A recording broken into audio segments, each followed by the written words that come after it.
Hi darlings, welcome to 30 days of eating healthy. ఈరోజు day 11. So morning బ్రేక్ఫాస్ట్కి వచ్చేసి had vote meal.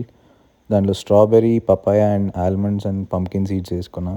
అసలు ఆ స్ట్రాబెర్రీస్ చూడండి, రోజ్ పెటల్స్లా ఉన్నాయి అసలు. ఆ స్ట్రాబెర్రీ ఫ్లేవర్ అంతా మిల్క్లోకి వచ్చి ఆ ఫ్లేవర్ మస్తు ఉండే. లంచ్కి I had upma with aloo carrot curry and paneer fry with papaya. And మధ్యాహ్నం వచ్చేసి మా కాలేజ్ స్టేడియంకి వెళ్ళిపోయినా.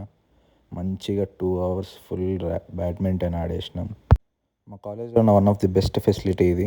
మా కాలేజ్ వాళ్ళందరికీ ఫ్రీ.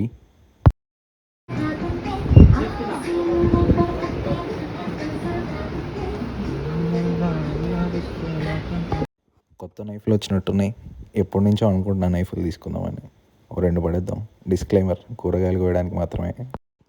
బూస్ట్లో 0 షుగరా? ఇది ఎప్పుడు పెట్టారు? పాప్కార్న్ తీసుకుందామా? ఏంటి కొత్త ఫ్లేవర్ వచ్చినట్టుంది, తందూరి ట్విస్ట్ అంట. డైట్లో ఉన్నాం కాబట్టి అలా వెనక్కి తిప్పి క్యాలరీస్ చూసి అలా బాస్కెట్లో పడేయాలి. నైట్ డిన్నర్కి I had chapati with aloo curry, carrot salad and egg curry. Thanks for watching. మళ్ళీ డే 12లో కలుద్దాం. Until then, bye by.